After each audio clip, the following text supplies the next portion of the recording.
لیکن در حقیقت ناظرین جو غرض تشبیہ ہے نا وہ وجہ تشبیہ ہی کی دوسری قسم ہے، لہذا اس کو پانچویں قسم نہ ہی سمجھا جائے تو بہتر ہے، لہذا چار ہی قسمیں ارکان تشبیہ کے سمجھے جائیں۔ تشبیہ کی اقسام میں ناظرین آپ سمجھ لیجئے کہ کون کون سی اقسام ہیں۔ پہلی ہے ناظرین تشبیہ مرسل، وہ تشبیہ جس میں حرف تشبیہ موجود ہو اسے تشبیہ مرسل کہتے ہیں۔ مثال کے طور پر یہ شعر ہے، حقہ جو ہے حضور معلیٰ کے ہاتھ میں، گویا کے کہکشاں ہے ثریا کے ہاتھ میں۔ اب اس شعر میں گویا کے لفظ جو ہے یہ حرف تشبیہ ہے، لہذا یہ تشبیہ مرسل ہے۔ دوسری قسم ہوتی ہے تشبیہ مؤکدہ۔ ناظرین یہ وہ تشبیہ ہوتی ہے جس میں حرف تشبیہ موجود نہ ہو۔ اب اس کی مثال بھی سن لیجئے، چشم پر آب ان کی نظر آ گئی جہاں، مجھ کو خیال آ گیا جام شراب کا۔ ناظرین اب اس شعر میں کہیں بھی حرف تشبیہ موجود نہیں ہے، لہذا یہ تشبیہ مؤکدہ کہلائے گی۔ تیسری قسم ہوتی ہے ناظرین تشبیہ مفرد، جب ایک واحد چیز کو کسی دوسری واحد چیز سے تشبیہ دی جائے تو وہ تشبیہ مفرد کہلاتی ہے۔ مثال کے طور پر جیسے ہم کہیں پھول جیسے رخسار، یعنی پھول جیسے گال، تو یہ پھول بھی ایک واحد چیز ہے اور گال بھی واحد چیز ہے، لہذا واحد کو واحد سے تشبیہ دینا یہ تشبیہ مفرد کہلاتی ہے۔ اسی طرح ناظرین چوتھی قسم ہوگی تشبیہ مرکب۔ اب جیسا کہ معنی سے ہی ظاہر ہے، جب دو چیزوں کو کسی حیت مجموعی میں اس طرح تشبیہ دیں کہ اس کے اجزاء میں سے کسی ایک جز کو نکال دیں تو تشبیہ غلط ہو جائے، اسے کہتے ہیں تشبیہ مرکب۔ مثال کے طور پر تھا چرخ اخضری پہ یہ رنگ آفتاب کا، کھلتا ہے جیسے پھول چمن میں گلاب کا۔ اب اس کے پہلے مصرے میں اخضری اور لفظ آفتاب، اور دوسرے میں چمن اور لفظ گلاب۔ یہ چرخ اخضری کو ہم نے چمن سے اور آفتاب کو گلاب سے تشبیہ دی ہے، لہذا یہ ایک سے زیادہ چیزوں سے تشبیہ دی گئی ہے، لہذا یہ تشبیہ مرکب ہے۔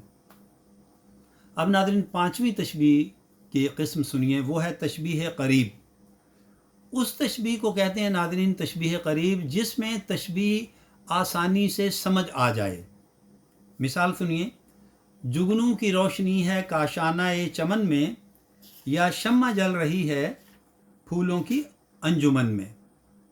اب یہ بہت آسان تشبیہات ہیں کہ جگنوں کی روشنی کو تشبیہ دی گئی ہے پھولوں کی شمع سے جو کہ پھولوں کی انجمن میں جل رہی ہے،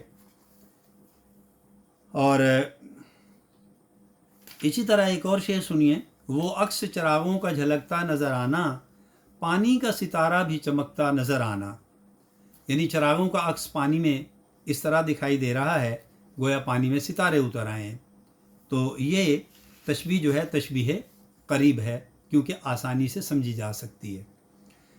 اسی طرح ناظرین اس کی چھٹی قسم جو ہے تشبیہ کی وہ ہوتی ہے تشبیہ بعید، وہ تشبیہ جس میں وجہ تشبیہ یا وجہ مشبہ جو ہے تھوڑا غور کرنے کے بعد ہی سمجھ میں آئے۔ اس طرح کی تشبیہ کو شاعری کا حسن قرار دیا جاتا ہے۔ مثال کے طور پر تیرے سر و قامت سے ایک قد آدم، قیامت کے فتنے کو کم دیکھتے ہیں۔